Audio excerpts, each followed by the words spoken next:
ચાલો તો મિત્રો, આજે આપણે જોશું ઝવેરચંદ મેઘાણી વિશે. અને ચાલુ કરતાં પહેલાં તમે જો મારા ચેનલને સબસ્ક્રાઈબ ન કરી હોય તો કરી દેજો, જેથી મને વધારે વિડીયો બનાવવાની પ્રેરણા મળતી રહે. તો ચાલો આપણે શરૂ કરીએ ઝવેરચંદ મેઘાણીની નવલકથાઓ વિશે અને એમના ઇતિહાસ વિશે. ઝવેરચંદ મેઘાણી એક કવિ હતા, નવલકથાકાર હતા, વાર્તાકાર હતા, લોક સાહિત્યના સંશોધક, સંપાદક હતા, વિવેચક હતા, અનુવાદ કરતા હતા. અને તેમના જન્મની વિગત જણાવું તો એમનો જન્મ જે છે 28 ઓગસ્ટ 1897ના ચોટીલા સુરેન્દ્રનગર ગુજરાતમાં થયો હતો. અને મૃત્યુની વાત કરીએ તો તેમની મૃત્યુ જે છે 9 માર્ચ 1947ના રોજ થયો હતો, 50 વર્ષની ઉંમરે, બોટાદ જિલ્લામાં, જે ગુજરાતનો એક જિલ્લો છે ભાવનગર. પહેલાં ભાવનગરમાં આવતો હતો, અત્યારે એ જુદો પડી ગયો છે. મૃત્યુનું જે કારણ હતું એ હૃદયરોગ હતો, હાર્ટ એટેકથી એમનું જે છે મૃત્યુ થયું હતું. અને એમને BA સંસ્કૃતમાં એમને અભ્યાસ કરેલો હતો અને એમને ઘણા બધા ખિતાબ મળ્યા હતા. રાષ્ટ્રીય શાયર પણ એમને કહેવામાં આવ્યા હતા. તો જાણીએ તેમના જીવન વિશે. તો તેમનો જન્મ 28 ઓગસ્ટ 1997માં ગુજરાતના ચોટીલા ગામમાં થયો હતો. તેમના માતાનું નામ ધોળીબાઈ તથા પિતાનું નામ કાલિદાસ મેઘાણી હતું, કે જેઓ બગસરાના જૈન વાણિક હતા. તેમના પિતાની નોકરી પોલીસ ખાતામાં હતી અને પોલીસ ખાતા થકી તેમની બદલીઓ થવાને કારણે તેમને પોતાના કુટુંબ સાથે ગુજરાતના અલગ અલગ ગામોમાં રહેવાનું થયું. ઝવેરચંદનું ભણતર રાજકોટ, ડાઠા, પાળિયાદ, બગસરા, અમરેલી વગેરે જગ્યાએ થયું. તેઓ અમરેલીની તે વખતની સરકારી હાઈસ્કૂલ અને હાલની TP Gandhi and MT Gandhi girls સ્કૂલમાં 1910થી 1912 સુધી માધ્યમિક શિક્ષણ મેળવીને 1912માં મેટ્રિક થયા હતા. ઈસવીસન 1916માં તેઓએ ભાવનગરના શામળદાસ મહાવિદ્યાલયમાંથી અંગ્રેજી તેમજ સંસ્કૃતના સ્નાતકીય ભણતર પૂરું કર્યું. ભણતર પૂરું કર્યા બાદ ઈસવીસન 1917માં તેઓ કોલકાતા સ્થિત જીવનલાલ લિમિટેડ નામની એક એલ્યુમિનિયમની કંપનીમાં કામે લાગ્યા. આ કંપનીમાં કામ કરતી વખતે તેઓને એકવાર ઇંગ્લેન્ડ જવાનું પણ થયું હતું.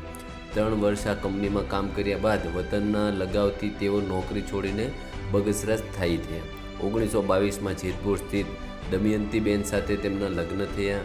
નાનપણથી જ ઝવેરચંદજીને ગુજરાતી સાહિત્યનું ઘણું ચિંતન રહ્યું હતું અને તેમના કલકત્તા રહ્યા દરમિયાન તેઓ બંગાળી સાહિત્યના પરિચયમાં પણ આવ્યા હતા. બગસરામાં સ્થાયી થયા બાદ તેમણે રાણપુરથી પ્રકાશિત થતા સૌરાષ્ટ્ર નામના છાપામાં લખવાની શરૂઆત કરી હતી. 1922થી 1935 સુધી તેઓ સૌરાષ્ટ્રમાં તંત્રી તરીકે રહ્યા હતા. આ સમય દરમિયાન તેઓએ પોતાના સાહિત્યિક લખાણને ગંભીરતાપૂર્વક લઈ કુંવરબાનીની કથાઓની રચના કરી, કે જે તેમની પહેલી પ્રકાશિત પુસ્તક પણ રહી. ત્યારબાદ તેઓએ સૌરાષ્ટ્રની રસધારનું સંકલન કર્યું તથા બંગાળી સાહિત્યમાંથી ભાષાંતર કરવાની પણ શરૂઆત કરી. કવિતા લેખનમાં તેમણે પગલાં વેણીના ફૂલ નામના ઈસવીસન 1926માં માંડ્યા. ઈસવીસન 1928માં તેમને લોક સાહિત્યમાં તેમના યોગદાન બદલ રણજીતરામ સુવર્ણચંદ્રક આપવામાં આવ્યું હતું. તેમના સંગ્રામ ગીતોના સંગ્રહ સિંઘુડોએ ભારતના યુવાનોને પ્રેરિત કર્યા હતા અને જેને કારણે ઈસવીસન 1930માં ઝવેરચંદને 2 વર્ષ માટે જેલમાં રહેવું પડ્યું હતું. આ સમય દરમિયાન તેમણે ગાંધીજીની ગોળમેજી પરિષદ માટે લંડન મુલાકાત ઉપર ઝેરનો કટોરો કાવ્યની રચના કરી હતી. ગાંધીજીએ ઝવેરચંદ મેઘાણીને રાષ્ટ્રીય શાયરનું બિરુદ પણ આપ્યું હતું. તેમણે ફૂલછાપ નામના છાપાના લઘુકથાઓ લખવાનું પણ ચાલુ કર્યું હતું. ઈસવીસન 1933માં તેમના પત્નીના દેહાંત બાદ તેઓ 1934માં મુંબઈ સ્થાયી થયા અને તેમના લગ્ન ચિત્રદેવી સાથે થયા. તેમણે જન્મભૂમિ નામના છાપામાં કલમ અને ખિતાબના નામે લેખ લખવાની તેમજ સ્વતંત્ર નવલકથાઓ લખવાની શરૂઆત કરી. ઈસવીસન 1936થી 1945 સુધી તેઓએ ફૂલછાપના સંપાદકની ભૂમિકા ભજવી, જે દરમિયાન 1942માં મરેલાના રુધિર નામની પોતાની પુસ્તિકા પ્રકાશિત કરી. ઈસવીસન 1946માં તેમની પુસ્તક માણસાઈના દીવાને મહિડા પારિતોષિકથી સન્માનવામાં આવ્યું અને એ જ વર્ષે તેમને ગુજરાતી સાહિત્ય પરિષદના સાહિત્ય વિભાગના વડા તરીકે નિમવામાં આવ્યા.